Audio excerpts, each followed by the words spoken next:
Hello, this is Dalton. And this is Terry. This is the first official episode of Left Brain, Life Brain. Left brain, right brain. If you can't tell which one belongs to which, you're probably not paying attention. We didn't make the other episode before, but we didn't have the official name yet. Let's just say a certain song made us think about it. So, if you watched the last episode, you will know that I went to watch Eternals on November 4th. And I didn't because I have something called a life. And I should watch it again, well, the first 30 minutes, because they had a free version. I'm sorry, even if you were offering free popcorn and drinks, that was not enough to make me go see this movie. So, well, we're just going to review it now. Well, I guess we're lying when I said we just have a review, because I want to show Terry some promotional stuff about it before we get into the review. So, Terry. So what help me held against my will? Eternals and Sword Art Online collaboration. Oh my god, it's the abomination that was created from incest. Kill it with fire. Come on, don't you love all seasons of Sword Art Online? I have literally been thrown through a car, and it was more pleasurable than watching the first season of SAO. No offense to you SAO lovers out there, but really. You know, I really like how they made both of these posters boring despite they're in Japanese, because have you ever seen a Japanese poster version of a Western film? Yes. They look amazing, and it's just them standing. This is the equivalent of burnt toast. Disappointing and bitter. So of course, we're just going to look at some pre-production and news before we actually get into the full review. So this guy, I really liked him in the movie. He's the guy who hangs out with Kingo. He's his producer. And I got ad block now. Ad block. Only second to fire is the greatest invention of humankind. So the guy who played him had never seen a Marvel film before. What a Chad. This is the equivalent of getting a blind man to paint who's never held a brush. Yeah, Harsh Patel had never seen a Marvel film before, and he was one of the best parts of the movie. That's sad and gives me very low expectations. Yeah, he actually only did it because because his grandson liked Captain America. American, yes. Captain America. Now next would be about the toy line and how Eternal star Lauren Ridloff cried after seeing her own toy. Well, at least not as bad as the actor for Rose Tico watching her just back up and be crushed up after they failed to sell for The Last Jedi. But this ain't gonna do much better. I really like how they really can't have a positive news. They just have the actors in the background say, toy. I'm getting some Game of Thrones flashbacks right now. Oh, Ridloff told Inside that her boys were shocked to see her mom as a Lego. I have no words for this outside of, you're gonna see a lot of things stuck up her. I have a question. Would they have been shocked they saw her as a pickle? That would be the ultimate form of comedy. And the next thing is, would be just looking at some of the inspiration for the movie. Chloe Zhao said she was heavily inspired by Zack Snyder's Man of Steel. Where we watch Superman throw away his entire ethical code by breaking an enemy's neck. I do like how he lets Kevin Costner die, aka his dad. No, son, it's okay. No, Dad, seriously, it's not. I could literally rush over there and get you before this all happens. What was with that movie? That's another one we're gonna do someday. But yeah, one shitstorm at a time. I don't understand why she took from Man of Steel for her. I mean, at this point, it's the Eternals. This is a comic. We are going to get into how much I love Chloe Zhao's other 3 films. Well, if you're gonna hang yourself, might as well make sure the rope's very strong. So the next thing is just the quick reaction to the film, because to anybody, even the layman, knows the worst performing critically of the Marvel films. And of course, it had the lowest score for any Marvel film at a B, which is actually lower than Thor, which has a B minus. And to anyone who's thinking that's because they've never heard of the Eternals and are kind to them, I want to remind you, the Eternals at one point was more popular than Guardians of the Galaxy. Also, for some reason, Thor Dark World has an A minus on similar score. I need to check the blood alcohol level of those people when they wrote that, but okay. So next one, we just a variety tweet about how the reason why it isn't real life because it was made by a woman, because we just don't like action films made by women. I mean, everybody hated Point Break, don't you remember? Yeah, that was such a terrible movie. It won so many Oscars because of how terrible it was. I really love how they just kind of they made a bad film. They got because we love Disney's diversity because they like he was in the first film and they got rid of him in the Chinese poster and just flew him away for the second and third films. He actually made a big point about this whenever Disney did the Black Lives Matter thing, pointing how they just used black people for presentation in America and flew them away for international audiences. Look, Disney understands that it's getting its money from that lucrative Chinese market. And it doesn't care how low it has to crawl and how many times it's got to kiss up to a Lao guy full of Uyghur Muslims being forcefully moved into concentration camps if it means getting all that sweet, sweet Oh, yen. speaking of the Uyghur Muslims, I love how the end of Mulan thanks the people who are in charge of concentration camps in Xinjiang. And I love the fact they tried to backpedal and say that they only put in a very small amount of footage from that region. And my question is, why'd you film there in the first place if it's only 42 seconds? So now let's go into a critic. Mama's Geekly gave Eternals a perfect 5 out of 5, 100% score. And on Twitter she said, my brain cannot comprehend all this Eternals hate. It feels definitely targeted. This literally, I'm looking at the screen. It looks like a knockoff of the Power Rangers. Also, it's been centuries since we got Black Panther, Black Widow, Shang-Chi. I mean, Blade. well, we're talking more about the Marvel Cinematic Universe. Of course, after all, making another Blade movie. I know, and I'm. So I love how they just throw away these great films because they are good films that I enjoy watching. Well, I didn't watch Black Widow and they got other mediocre reviews, but I still got positive reviews. I have a problem with Disney's marketing strategy because it's always going to be controversy to boost interest. A perfect example, this is Cruella, where it was playing up that they had one of the first gay characters on screen, and it was the first gay character Disney's had. Go get you the Disney's gay characters later there was a gay character in the scene, but I should just because people just not make it that part of the video. So Disney had this great practice out. They put in gay scene and say we have this gay scene Americans, and then for the international audience, because the scene's only like 42 seconds in total, and they could be easily cut out. Like for Star Wars, Rise of Skywalker, was it that one? Yep. They had a kiss between two women, and they just cut out for the Chinese release. Yep. And in some cartoons, for example, Legend of Korra, the last episode had to be heavily edited. Because actually, didn't even air on Nickelodeon, aired it on site. Yeah, and that's the problem. What you have is that Disney's trying to play two ballparks, but there's very different sensibilities with both. Yeah, your movie such a really good thing. Made a really good point about this because so as LGBT plus people get more accepted in society, they are getting more films because look at any Disney thing, they're great. All this gay characters have a grand total of like 1 minute of screen time in the movies. Also, the fact that most of the time they're just the gay character doesn't help either. Gay characters aren't just their sexuality; they should be people. And of course, into the gay thing of cutting. Why Marvel's Eternals reportedly being pulled from release in multiple Gulf nations? I wonder why. Nations where women don't have the right to drive don't allow gay scenes? Who would have thought it? And of course, it's not just because of that. Actually, because it has depictions of gods, even though they're not the Abrahamic gods. Yes. We must burn the heretic kind of policy. This is another thing. If you're going to invest in millions upon millions of dollars into something like this, you better be prepared for the backlash again. Yeah, actually, Kuwait and Qatar, which moved because of the cinematic depiction of gods. And let me see, United Arab Emirates, which is actually the homeland where the actor is, it's still going to screen it, but of course, remove everything about well, actually, they remove the heterosexual and homosexual intimacy because they have a 10-second sex scene between Sexy, who I call Green Lantern, and Icarus. Oh no, 10 seconds. You know what's something sad I remember? The first movie that was shown from an American film to Saudi Arabian audiences in theaters was the Emoji Movie. I apologize to all Saudi Arabian audiences out there. This was a war crime we committed against. I'm sorry. Now we go talk more about the production of the thing.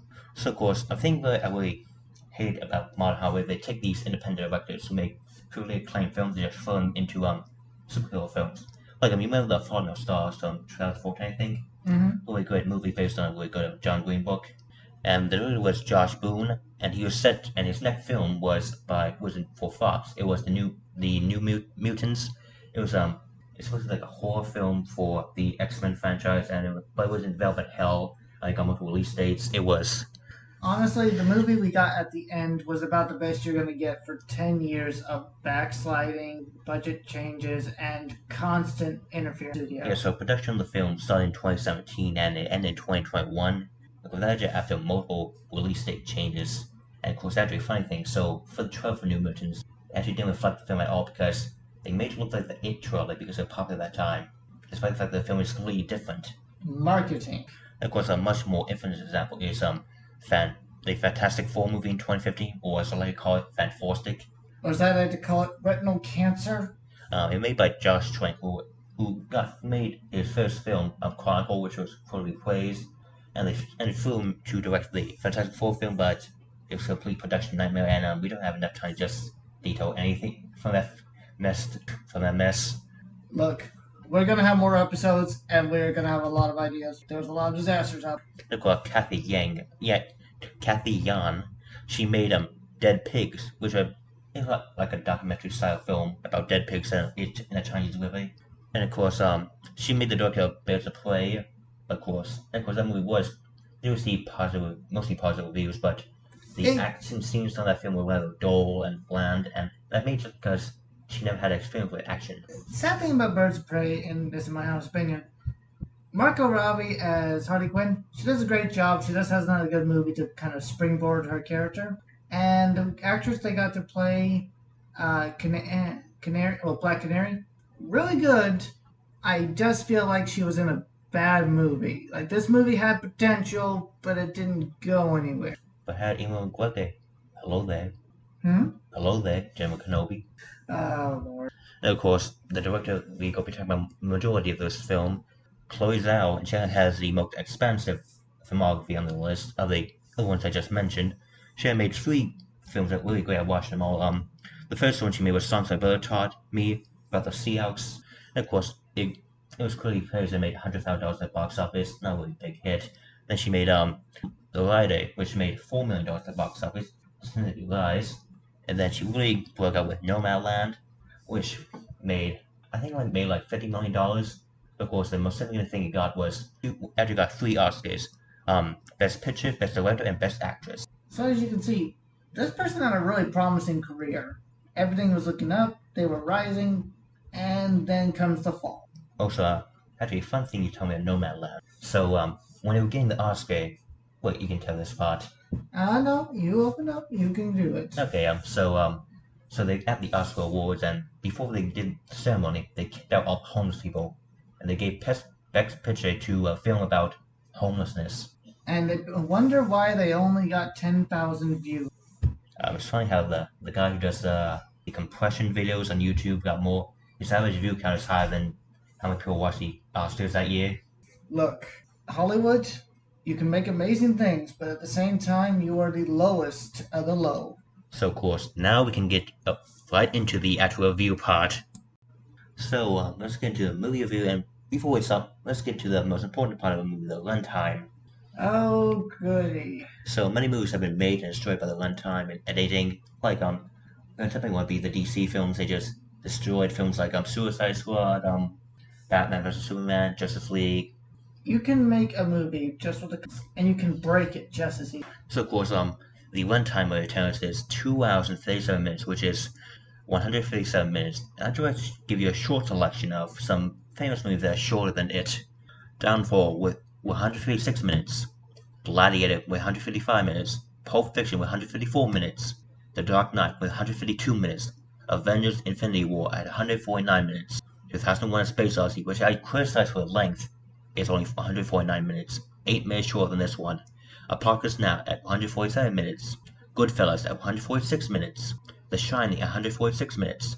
The Shawshank Redemption at 142 minutes. Forrest Gump at 142 minutes. Fight Club at 139 minutes. Logan at 137 minutes.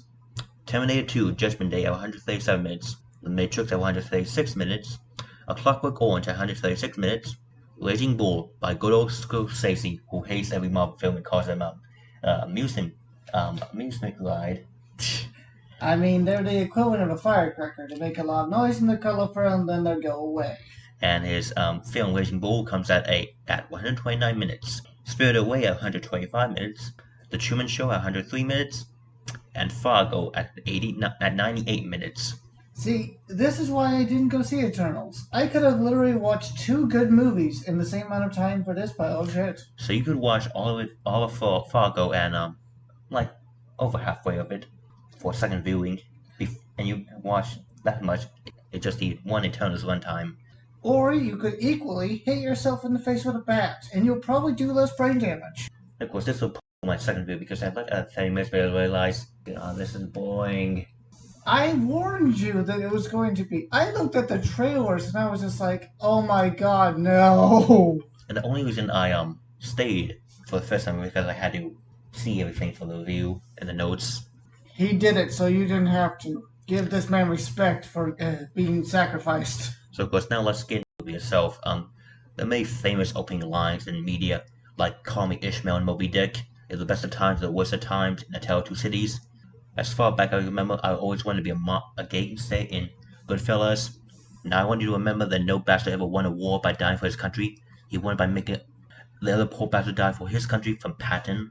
And of course, the first line in this movie it says by Sersky while she's looking at the planet Earth. It is beautiful, isn't it? Is what she says. And Icarus replies, "I'm Icarus." That is the equivalent of a toddler finger painting on the Mona Lisa. I actually laughed at that line because I thought it would be like a good opening, but Look, you were expecting way too much. When you look at Eternals just from the start, you know that it's going to be bad. so let me just talk about some of the good aspects. And so there are good aspects in every film, even like Adam Sandler's films, Master Hand of Fate. They have good aspects. And of course, for this one, it'd be like the two actors, Kumali Nanjiani, who actually got an Oscar nomination for writing The Big Sick, who plays Kingo, and Leah McCoo, who is only 15 years old, playing Sprite, are the best actors in the film, and they're the only ones that actually gave a great performance. Well, when you're young in Hollywood, you gotta really work your ass off to try to get those roles that really put you out there in the spotlight. And of course, Lee McHugh has only had like I can't remember like 4 prior films. That of course all of them just small parts. Not really like she was one of the main 3 of the Eternals that presented in this film. I mean, not like the main 3 within the group, but main 3 in the film presentation. I feel bad for every actor in this movie. I feel bad for the small cast because they're not going to go anywhere. I feel bad for the big cast because they're going to be blamed for how bad everything was. So the movie starts at 5,000 EE, and of course this great fight scene, which I'm just going to show this to Terry, and so that's a great scene, Terry. What in the cinnamon toast fuck is this? Of course, I'm gonna post this below in the description because of course, copyright is a bitch, and I can only use images to make sure that I don't get copyright hit by Disney. So, do you love all this, Terry? I remember seeing the Peter Jackson King Kong in 2005, and it looked exponentially better. Okay. We have had more than 15 years to improve special effects. Also, I would just hate the costumes. I said earlier, it looks like Power Ranger. And of course, we just finished off the 42-second. This was I think like the scene was a 3-minute fight scene because of course he later goes into air Icarus with his eye beams. I go show you his eye beams later. Yes, because when you made the Internals, you just took Superman and all of his cool powers and split it up between a bunch of individuals, making them kind of boring. And of course, we should this performance, but this was a bad one. Angelina Jolie's performance as Thena. The god of war and the god of wisdom degraded to this. Athens weeps. And of course, it's really odd because two films so much I wanted to walk out but couldn't. Maleficent, which came out in actually on my birthday, May 30th. I can't remember the year, 2015. I think so. She was played Maleficent, and I hated that movie. I actually wanted to leave the theater. Why would you give the most famously deliciously evil character in film history a sympathetic backstory? And of course, in this movie, she isn't any better. Oh god, she went from plank of wood to dry kindling. Of course, I'm GIF of, well, I mean, I did it. Not GIF, a GIF. Well, if you're Norwegian, it's a GIF. So this is a short GIF of Jolie's great CGI in that opening scene. And I just got paused here for Terry to look at the PS2 graphics they used. If this was a PS2 game trailer back in 2006, I would actually have said this looked pretty okay. But this is horrible, and I'm actually ashamed that I've had to see this. No, if you have for film is that ancient aliens are real. Oh god, they made the History Channel and that weird cult Heaven's Gate right, and I hate that. I wonder what ancient aliens like the TV shows like in the Marvel Cinematic Universe. So, anyways, this is just actual history. This isn't just a crazy guy with fluffy hair. This is actually a thing. So of course, major thing in the film is how Eternals can't really impact humans that much, but I just go through a thing where they can't partake in human conflicts. So we just went through a short history of ancient aliens influenced history in this film. Babylon becomes the largest city in the world under the Eternals' protection. And of course, well, this is more like the history of the world than them impacting it. Cersei, aka Green Lantern, marries Icarus in the Gupta Empire in 400 CE, but they were in the wrong dresses for the time period. The Gupta Empire was an incredibly important point in Indian history, and during one of its golden ages, why did you have to drag it down? Also, they show the Spanish conquest of the Aztecs, while the Eternals just spend their time killing the last of the deviants. And of course, Druig actually wants to save them, the humans, from the conflict. Major thing about him Himkerde. And we'll get into that later about my problem with that. But they exclude they only show the Spanish attack names and not their hundreds of thousands of native allies. Yeah, just to clarify, there were only 500 to 2,000 Spaniards, depending on what time during the conflict, and there was 750,000 native allies from central and eastern coastal Mexico. Also, a brainwashed guy, aka Druig, stops the Spanish from killing some of the natives, but why they just only take like at best 100 to 200? Because the Aztec Empire still falls, and we don't see a scene of him in the village of the descendants of the people he brainwashed and took. So if your character is all about I can't let the humans fight each other, why didn't you say the Aztecs? But the other Eternals were against him but not stopping him. He actually says, if you want to stop me, kill me, and they just give up. Well, in fairness, I don't think the Aztecs, of all people, would be the quickest to be loving of peace, but I do agree with you on. Also, annoying thing that only noticed on the second viewing of the film, why did Society tell the Eternals about his true plan? So his true plan is that every planet needs a certain amount of life on it for the Celestial inside to be born and destroy the planet around it. And of course, they've been done thousands of times before, because in one scene it shows the previous lives of Cersei and just thousands of memory bubbles. So of course, does he just do this every time? Tells them that, yeah, just go blow up this place you love. Yeah, so we're gonna casually commit mass genocide. Also, we just wipe your memories too. It's not like they don't know. He just shows them their memories. So this is basically the equivalent of I'm going to go to McDonald's, wipe out the world, get a cheeseburger, wipe out the world, and go to my apartment. Yeah, it's that casual. And of course, he's not against befriending the both of us, Celestial. So why don't you just Of course, another thing. If he had been doing this for thousands of times, there must have been one point at that time when they decided, let's try and stop him. So should he have not realized, maybe I shouldn't tell them I got below the planet. He's a Marvel villain. He's the equivalent of a paper cutout with a really mean face drawn on it. I don't really have an image to show you for this, but it's this terrible CGI octopus deviant that comes out of the water in front of a dog, and it doesn't even kill the dog, it just goes back in the water. A pointless scene in a bloated movie?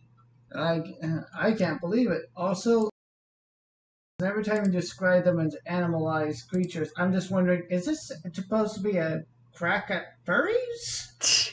So let's get eye lasers. So one scene, this one by the favorable to it because you can't really see it because of sunlight. But the darkness in the forest really does a bad job for it. Also, another problem. So he only shoots forward, but when he like couldn't you just turn your couldn't you turn your pupils to the side so you can shoot stuff? I have several questions about how you would how laser eyes like this would work. Oh, so they show a close up of him, and it bad. It's terrible. Like, how did we go from Cyclops in the original X-Men movie to this? Like eyelids up can be done good with CGI. Like it's not like it's impossible to do it. And for a movie with this high of a budget, I could have honestly seen it doing a lot better. And of course, they show the Ishtar Gate in 575 BC, which was actually when it was built. But the problem is that they have it in the middle of a desert and surrounded by shacks. This was at the height of the Babylonian Empire, and it was the center of a major city, the largest city in the world, in fact, which they actually do get correct, because they do get the fact that Babylon was the largest city in the world at the time. Also, the way they're just depicting the area as a desert, though we are famously associating Middle East with desertification, at this time period, it is at the end of a fertile crescent. Yeah, Mesopotamia means land between the rivers. This would have been fertile farmland. Empires don't rise from sand, they rise from crops and good land. Of course. Shut up, history nerd. We need to talk about the real big part of this movie. Marvel's first sex scene between Stacy and Icarus, which lasts 10 seconds and got removed in the Middle East releases. Oh god. I'm going to need a drink. Excuse me, I'm going to break open a keg. And of course, most of the film was just really boring. Like, where was it? So, I can't find it, but. Okay, I think I've done significant enough brain damage to understand. So, the leader of the Eternals, her name is. I can't even remember her name. I'd have to look it up. Just because she was so forgettable. So, I'd have to explain this to you, but. Where was she? She didn't even get. Okay. Makkari. She's the leader of the Eternals for thousands of years, and. So we've seen one flashback of her in the past, and then they go to it after the earthquake in London, and they fight with the Deviants, and they find that she's dead. She does nothing in the film and dies, and of course we don't really get more backstory on her until after they meet all the other Eternals. So, but during that scene, when they go to the Eternals, they always say Makkari is dead, and they always sad, heartbroken. It would help if we could feel anything, like if we had been there and seen why you cared. The movie would be far better if like flashback scenes. They could just put them out at the beginning instead of flashing back to them. See, this is my big problem with flashback scenes. They can be useful as a storytelling tool, but that's only if and only you use them sparingly and use them for a very specific purpose. If you want to tell us a story and you want to show something in the past. Oh wait, no, I was wrong enough. Makkari is Ajax, the Greek king. Actually, I don't know who she's based on. But she's so low on it that so Ajax is so low on the Wikipedia cast list that she's below Harshit Patel, who was Kingo's executive producer. She's below a human in this list. She's the leader of the Eternals, and she's that low. And I wonder who she's based on. Can you at least tell me that she uses a shield? Okay, she is based on Ajax. The lesser or the greater? It just says Ajax on Wikipedia. God damn you, Marvel, I will slap your shit.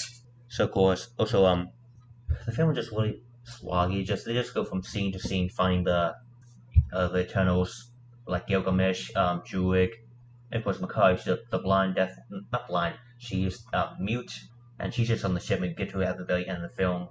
And they get, Kingo, and I actually get to his scene later because I actually love his scene. So with Gilgamesh, they so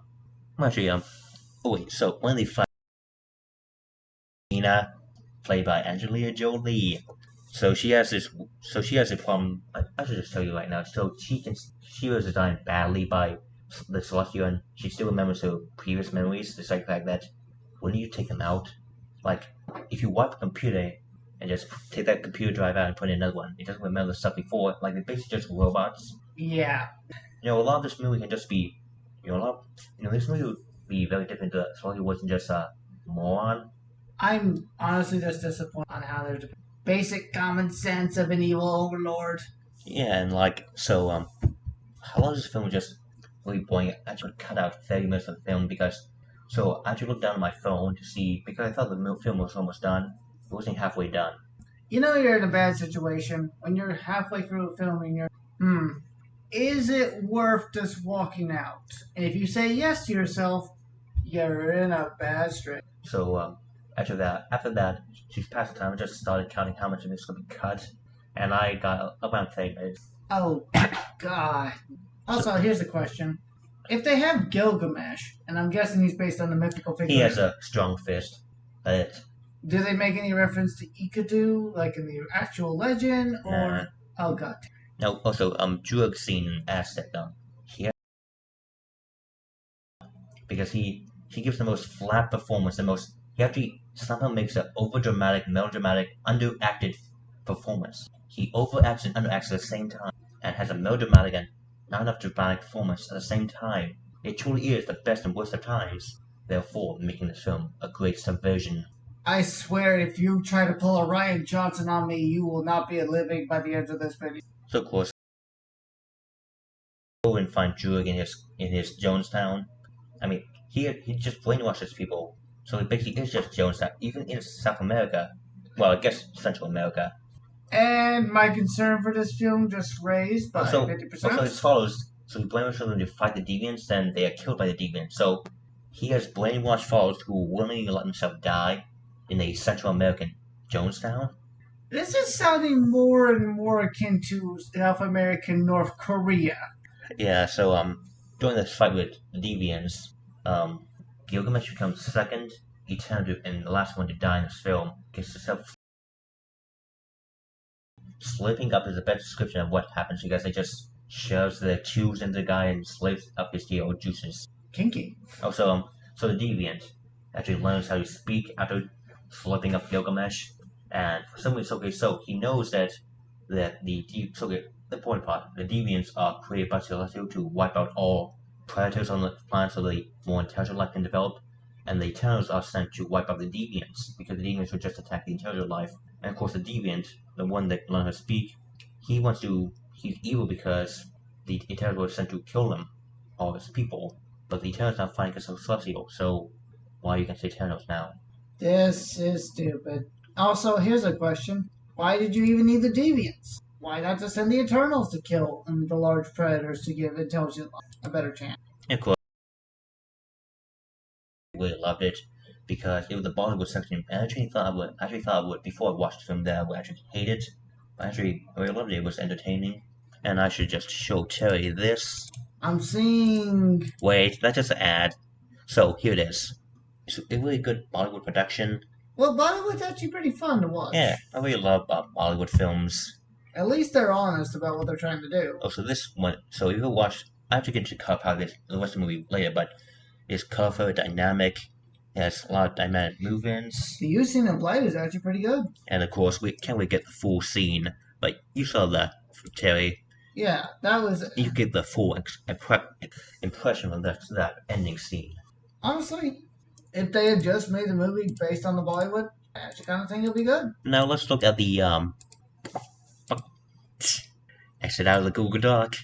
Oh no. So let's just look at the color palette of the movie. Brown, black, blue.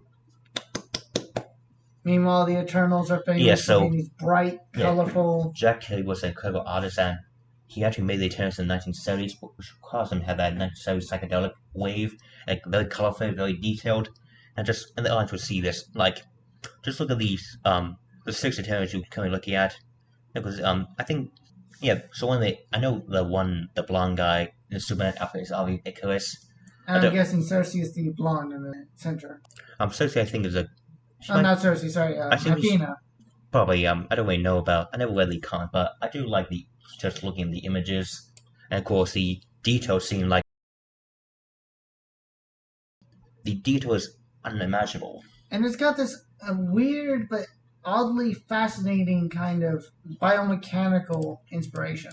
Of course, in the film, it's just black, brown, blue, like every other film now. Like the equivalent of diarrhea after a night of chocolate. I really love idea to movie color palettes? I can for one simple reason. He knew what he was working with Batman. Everyone else doesn't know what they're working with any other hero. Yes, Batman requires like a dark color palette because He's the Dark Knight. yes, but Superman doesn't need that because he's supposed to be like the light and hope of humanity. He's supposed to be bright, colorful. To anyone out there listening from Hollywood, I want to point this out. Don't deconstruct heroes to be dark and gritty because at the end of the day, we don't want dark and gritty heroes. We want heroes. We want people that stand up for our ideas. In every culture, in every generation, our heroes represent our ideas. Whether it be Achilles with the Greeks or Lu Bu in ancient China, they all represent something we admire. And the worst example of the bad color palette for superhero film was the Green Lantern.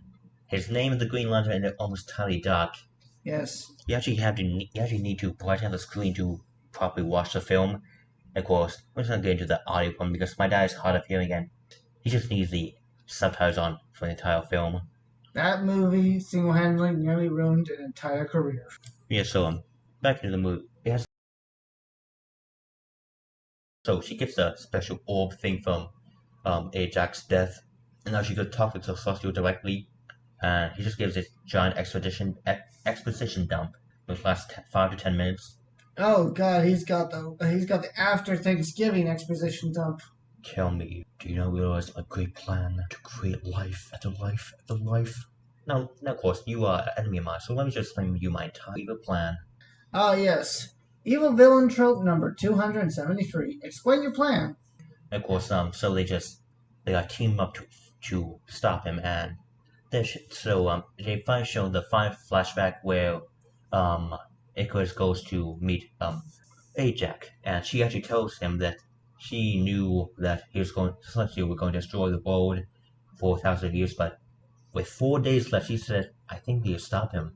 Of course, I couldn't criticize her, but as a car should, I always know that I wait till the last minute so I can really criticize on that. That's a little different. In trying to get a project done the last night, trying to stop the apocalypse last night. Little different. I probably waited 2 days for it. And I would probably have gotten this done by year one. And Icarus, so he kills Ajax by feeding him to the deviants, and the deviant Avery learns some speech and gain regeneration powers by slurping up hair juices. Kinky. Of course, the main deviant upgrades the other deviants by making the octopus, griffin, something else by giving them hair juices. Okay, at this point, was the director on crack? Also, so Icarus, he was very devoted to fulfilling the Celestial's plan, but so he takes her body, but he let the deviants survive. Like your entire mission to kill the deviants, that's your one mission. And of course, have the human population grow as much as possible.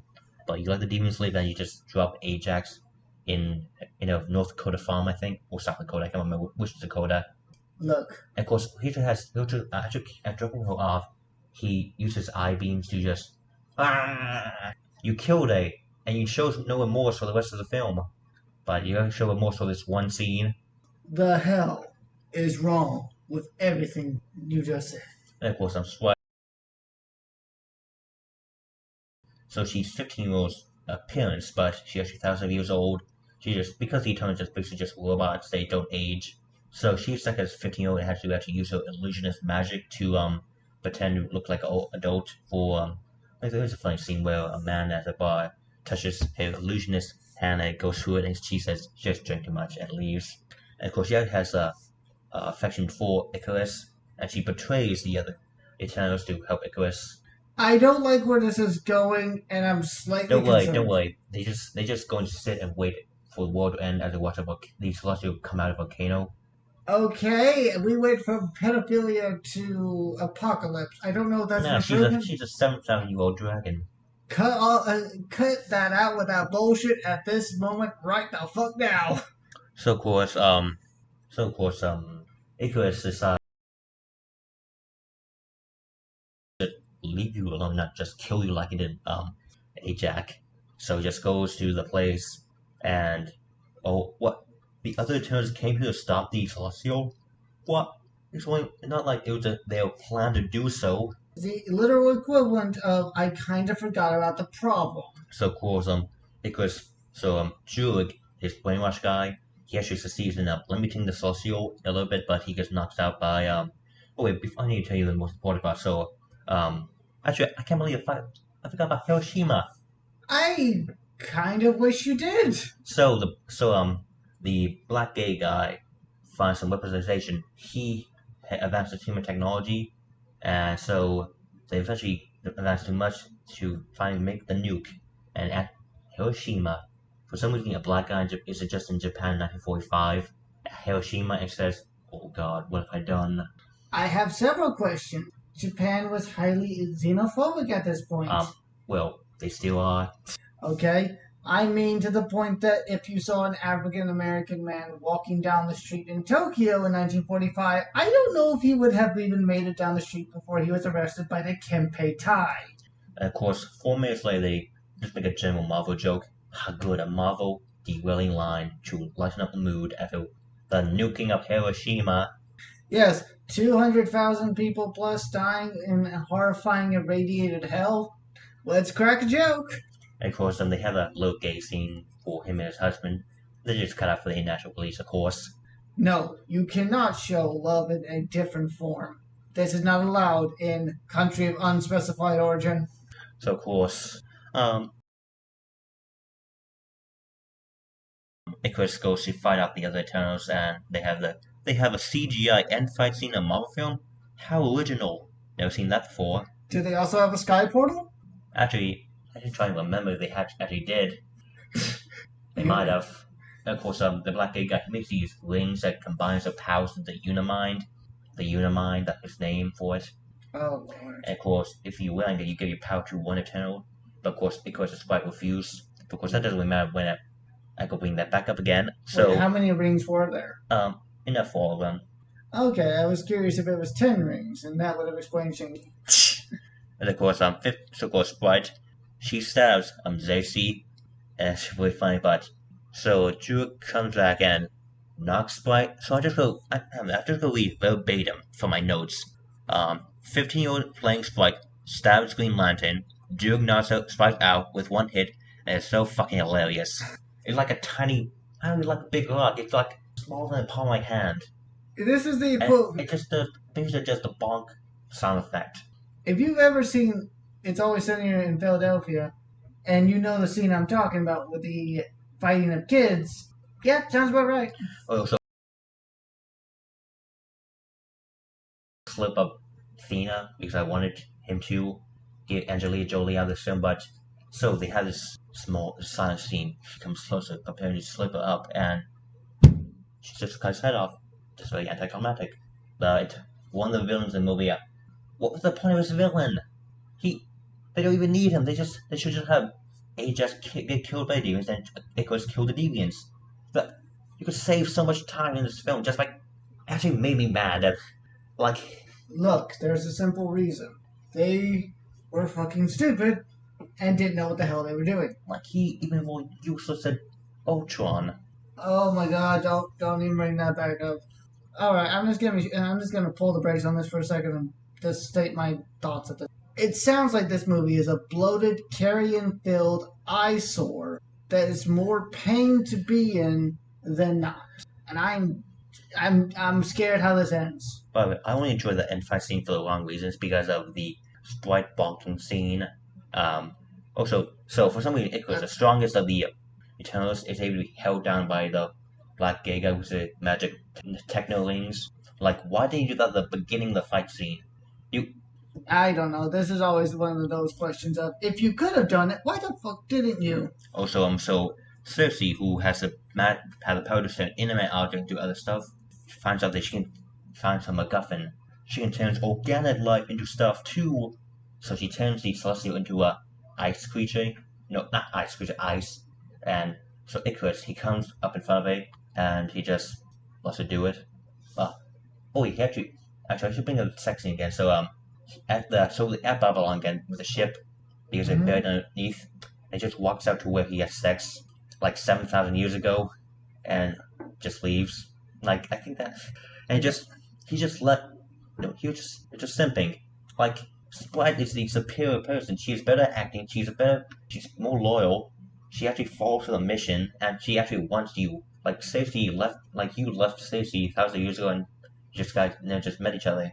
Okay, to clarify, we're saying that We're saying that Karaday, not the 15-year-old. yeah, we do not support we condone this action. We do not support this action. I'm clarifying. Don't crack down on us, FBI. I don't have methamphetamines in uranium in the closet. So of course after they defeat the Celestial by turning into ice, Icarus just flies up and thought that they were going to do, but actually the best scene in the movie.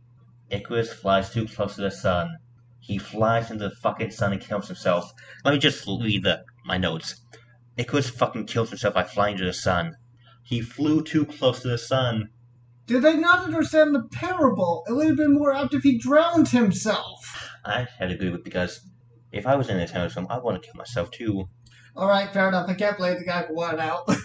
Also, shouldn't they, would the Eternals not know what happened to him because they could only see him leaving Earth. They couldn't, see him enter the sun. Who knows? Maybe they can somehow see past the solar fucking corona. So, of course, also another thing that doesn't make sense. So, Icarus and Sprite, who never took the wings, and Sprite never even turns to the good side. They don't have the wings, and they give their power to Cersei to help her turn the Celestial into ice, but they don't have the wings, and they didn't even turn good. Yeah, this is the ultimate. I kind of cut a few scenes that probably should have been there, or the ultimate. Fuck it, I need to end this film. And of course, at the very end, well, not really at the very end, just nothing. Fina puts her hand in the toaster. Because why not? I want to do that watching this film. You'll get more pleasure out of it, probably. And of course, at the very end, the Celestial comes and takes Cersei, I think Druig and another guy, to judge them because they stopped the Celestial being born. So he's trying to take them, and he said, "I will let Earth exist, but I'll use your memory to determine if they deserve their existence." But he only takes 3 of the Eternals, and he leaves Bright, Fina, and Druig, but they helped. This would be the equivalent of capturing Hitler, but leaving Himmler, Goebbels, and what's another famous Nazi war criminal there to this beat.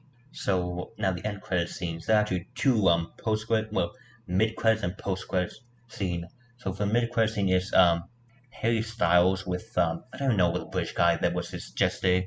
I'm not gonna bother learning about. The minute we're done with the video, I'm not gonna remember Eternals again. Then we'll watch it again. And so Harry Styles just show up, and I'm Thanos' brother. He's Red Fox. Yep. Well, actually, Star Fox. Yeah. Yeah, Star Fox. Hmm. Yeah, and just says, "Who's this guy? I'm here to help." And of course, the post-credit scene, the ending, the ultimate scene of Eternals. So, Cersei's boyfriend, she earlier gave him a ring showing his family's quest.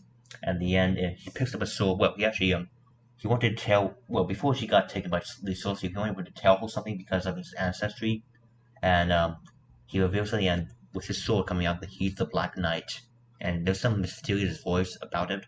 And to pull a quote I said earlier in this video, what in the cinnamon toast fuck is that? Why? Just why? Why are you doing this? Why, Marvel? Why?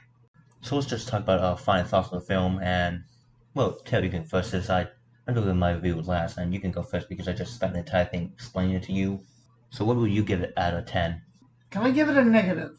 Nah, you can't. You gotta do the Roger Ebert thing. Can I give it a decimal point? Nope. 1. 1 out of 10. Well, I'm really more fair than you. I give it a 2 out of 10. Why a 2? Well, it has some scenes I like, and it's a moving picture, it has audio, it has color, That is the bare minimum to be it's in English, it's in a language I can speak. Look, just because you can understand it doesn't mean you want to. I can read Mein Kampf, doesn't mean I want to, or that I think it's a good book or anything. I think that... Oh yeah, and for those who don't know, Terry's a Messianic Jew. Yeah, so, yeah. To clarify, I hate this movie because everything about it was terrible from when I saw it.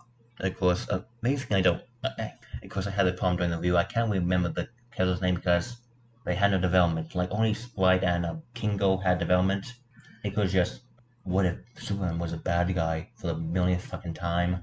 We got this with Injustice, and everyone wanted to keep doing it. Look, stop doing it. No one cares. So of course, the sad thing I know is, Chloe Zhao's. Yeah, I really want her to do well, but her next film is Dracula for Universal. Oh God! At this point, can someone just shoot her career and put it out of its misery? I hate it when great directors go down. Like, she just, no matter what great film, I wish I could have seen it in theaters. But I could watch it, I watched it on video, and I loved it. I still find it a little controversial because of the Oscar thing, but I do agree, a good film. I hate the fact that she was a rising star, but now she's Quite like Icarus, flying near the sun and into the sun. not falling Bump, down, bump. just straight into the fucking sun. So, of course, for any Marvel fans, if I was a Marvel fan, I would give it like a 5 out of 10. Like, you can watch it. I'm still gonna stick to the 1 out of 10. I'm actually a Marvel fan of comic books. I own comic books. Oh yeah, Though, I was never an Eternals fan. I guess we should have said this at the beginning, but let's just say the Marvel films that we have watched. I watched the Guardians of the Galaxy. I love that. I give it like 9 out of 10. The Captain America films, all of them. The one where he's the main character, not like when he was just a supporting character. Let's see. When it goes down with the Captain America films, I give the first one a 6. I watched Thor Ragnarok 2. That was actually Thor Ragnarok is the antithesis of this because it had great coloring, great action, great dynamic characters. I agree. Let's see. I'm trying to think of a Marvel film that's as bad as this film, but I don't know. Closer you get would be the Incredible Hulk, and that's because we're made by Universal and not really modern MCU. I'm not counting that. I'm counting like actual MCU movies. Like the worst one would be Thor: The Dark World, and even that got better reviews. Probably. Let's see. So of course, for any MCU fan up, disappointed with the kind of lineup with Black Widow, Shang-Chi, and Eternals, you don't have to wait long. They're gonna be Spider-Man. There's next Spider-Man coming out December. Then they come with actually I should look up I can't remember all of them, but they have Wakanda sequel, but not like Black Panther. Why did I say Wakanda? Well, Wakanda isn't the name of the title of the Black Panther film. Wakanda Forever. Yeah, Wakanda Forever. Then they're doing another Thor film, Thor: Love and Thunder, which actually I'm excited for, become made by Taika Waititi.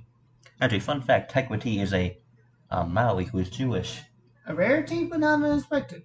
So let me just find the Phase 4, and here it is. So the upcoming film is Spider-Man: No Way Home, coming December 17th.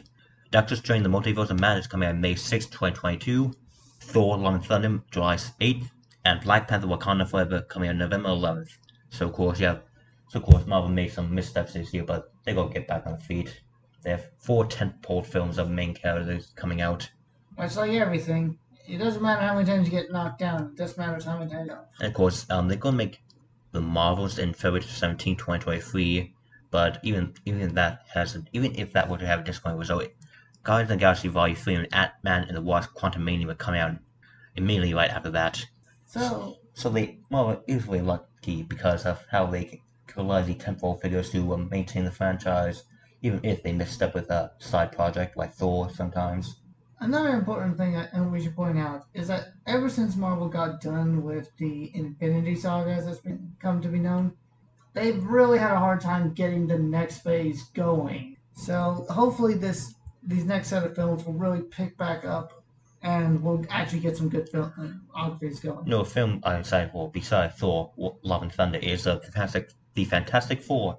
I hate how none of the current films about Marvel's first family have been good. Like the Roger Corman version was so bad they didn't release it because they thought it would ruin the Fantastic Four's image. The Fantastic Four film 2005 sucked, and they made Legend. What was it? The Silver Surfer? Yeah. What was the full title? It was Fantastic Four and the Silver Surfer. I thought it was like something in between there, but I guess so. They did Fantastic. Look, it's hard to do the Fantastic Four right, and I really hope they do, because this is the same comic series that introduced Black Panther and Spider-Man to us. Yeah, that's So- such a major thing. I will give fair warning to anyone who's thinking about reading the comics.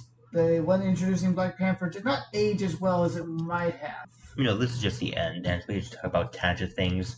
So Spider-Man introduced the Punisher, and the Black Panther actually did crossover once where the Punisher became black, and he actually a really good comment about the Punisher's mentality as having cost with the fact that he's a black guy having to face oppression. That would be an interesting outlook. Let's see, another interesting look at a African American character obviously is Miles Morales, coming from a mixed parentage of Latin American and The Spider-Verse beginning sequel. Oh, actually, when it coming out, of course, if you want any Terrence review, it's basically just done a few minutes ago. You just stop by the video if you want. In basics, don't watch it. You can literally go hit yourself in the face with a baseball bat and have more fun and less brain damage. If you want some recommendations for better films to see, go see Dune. It's actually more thought-provoking and more deep. Okay, so it's called Spider-Man Into the Spider-Verse. It's coming out October 7th, 2022. And of course, I really love how Sony, after fucking up with Amazing Spider-Man on Spider-Man 3, they made Spider-Verse it's an amazing film. Like, I would say a 10 out of 10 film. I can't even name anything bad about the film. Honestly, Miles Morales, because of this film alone, Miles Morales went up from being my 5th or 6th favorite Spider-Man to being number 3. And honestly, I still have a poster in my house of the guy. He's up there with Deku from My Hero Academia on the levels of I respect this guy. So, I guess the video just done right now. We go wait a few minutes and just get to the next video. We just read the news on how it's career and screenwriting articles, and that'll be posted a week after this one. Alright, y'all take care now. Bye.